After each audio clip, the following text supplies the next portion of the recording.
Olá, sou Vinícius Teixeira, contador e consultor financeiro pela Singular e Consultoria em Contabilidade, e produzo este vídeo por se tratar de um tema recorrente entre os empreendedores que procuram melhorar a sua gestão.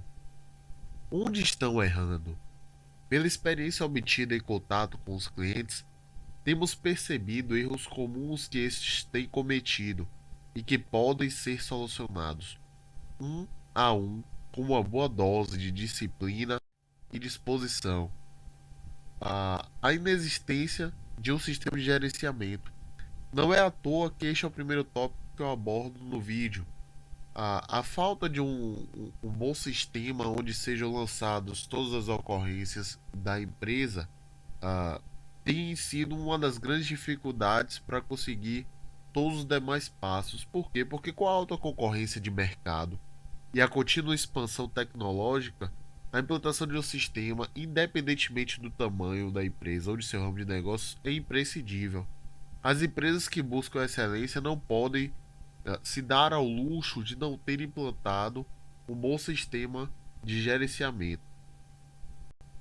A falta de um sistema de gerenciamento ela ocasiona uma série de perda de informações que podem resultar em uma tomada de decisões incorreta.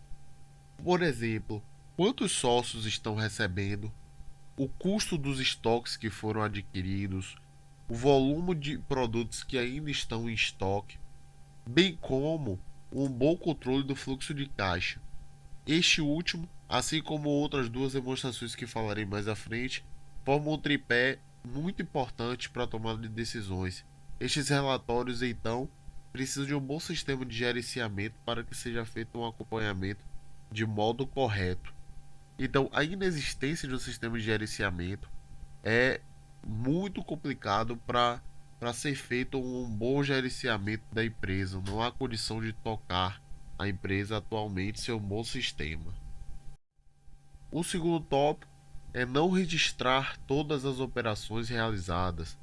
Se o registro de todas as operações, desde as atividades de rotina, como o acompanhamento dos numerários que entraram e saíram, até a consequente emissão de relatórios gerenciais, as informações estarão incompletas e sua utilização será muito danosa para a organização, pois esta se baseará em informações que estão em falta.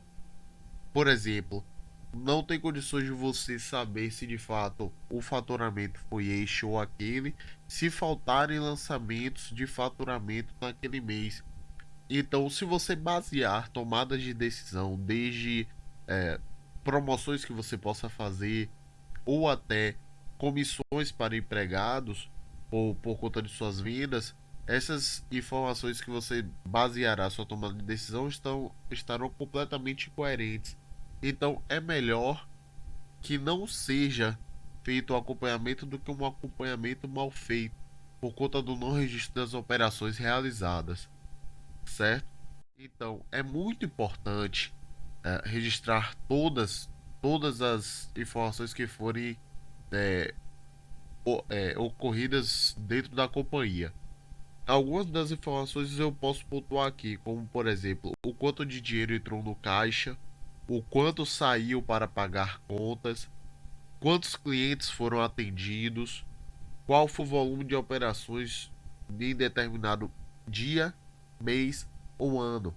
Ah, com um bom sistema e sua alimentação correta, com os dados inseridos corretamente, essas informações serão de extrema importância para a organização. O terceiro tópico, e não menos importante, é o fluxo de caixa. Não ter um fluxo de caixa é extremamente danoso.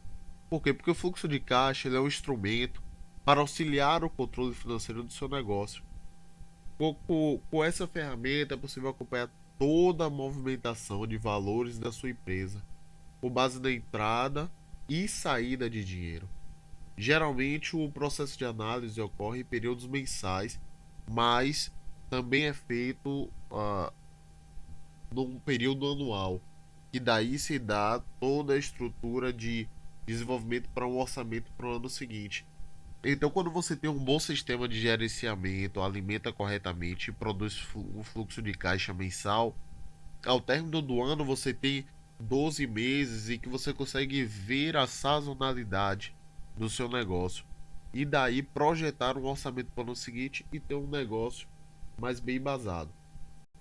E o fluxo de caixa, além de funcionar no auxílio do controle financeiro da empresa, é uma ferramenta importante por isso para tomar decisões. Isso porque ao controlar os valores que entram e saem de sua empresa de forma organizada, é possível identificar onde e como a verba está sendo injetada, bem como a quantia monetária recebida pela prestação de serviço ou venda de produtos. Então, através desta análise, o administrador consegue aí sim avaliar quais são as áreas que precisam de investimento ou operações que estão com o gasto superior ao que precisam, porque ele só vai ter condição de fazer isso se ele controlar durante o mês e ao passo do ano, no mês a mês. E daí sim otimizar os processos, cortando os gastos indevidos em determinada área e partindo para áreas mais deficientes que precisam de investimento. Então, quais são os questionamentos rotineiros de uma empresa que podem ser respondidos se houver esse controle? Quanto você recebeu de dinheiro no seu caixa hoje? Esse dinheiro veio das vendas ou de um aporte de investimentos? Então, este é um questionamento muito importante. Às vezes, quando você faz uma análise do fluxo de caixa, você vê uma entrada de numerário muito alta e pode distorcer a análise feita por quem pega o fluxo, achando que aquele é um numerário muito alto, mas pode ser visto que foi um aporte de investimento ou entrada de um recurso de empréstimo e não entrada por vendas. Então, isso tudo pode te levar a uma tomada de decisão incoerente ou uma análise errada do seu fluxo de caixa. Outro questionamento: quanto saiu, seja este mês ou este ano? O valor que saiu foi para pagamento de contas, para devolução a clientes satisfeitos ou para remuneração de sócios? Ah, e quanto saiu para pagar somente contas? Então, todo esse universo de questionamentos que fazem parte da rotina do gestor podem ser respondidas se, com o sistema bem alimentado, este puder gerar informações a partir disso e daí sim tomar decisões. Então, se a empresa não tem a mínima condição de descrever sobre suas transações e poder analisar como elas estão, dificilmente você vai ter condição de tomar decisão. Então, precisa-se urgentemente rever seus processos. O quarto tópico é não saber os custos e as despesas dos produtos. O que é que ocorre com este tópico? A empresa, muitas vezes, ela se baseia apenas na concorrência para poder formar os seus preços.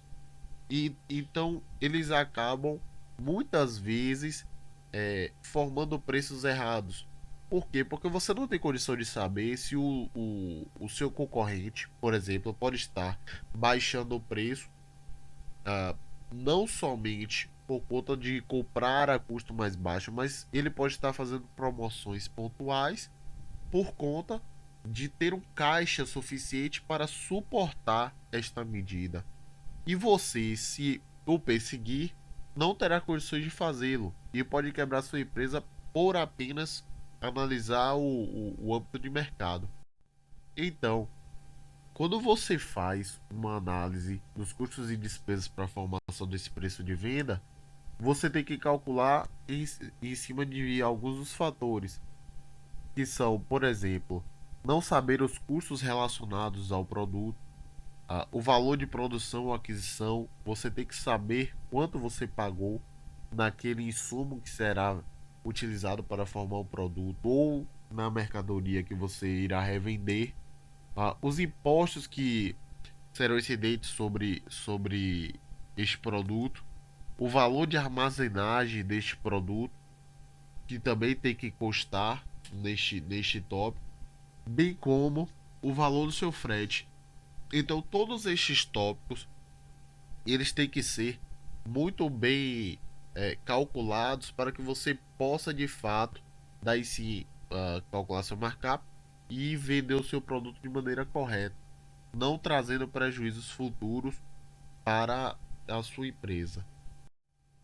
O quinto tópico é não fazer um balanço patrimonial.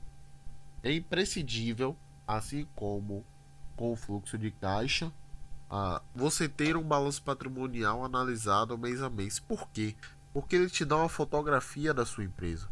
Não há condição de você não saber qual é o seu patrimônio, quanto de ativo você tem, seja desde disponível até imobilizado, e o seu passivo, principalmente o seu passivo de terceiros. Por quê? Porque a análise do capital de giro parte muito da análise do balanço.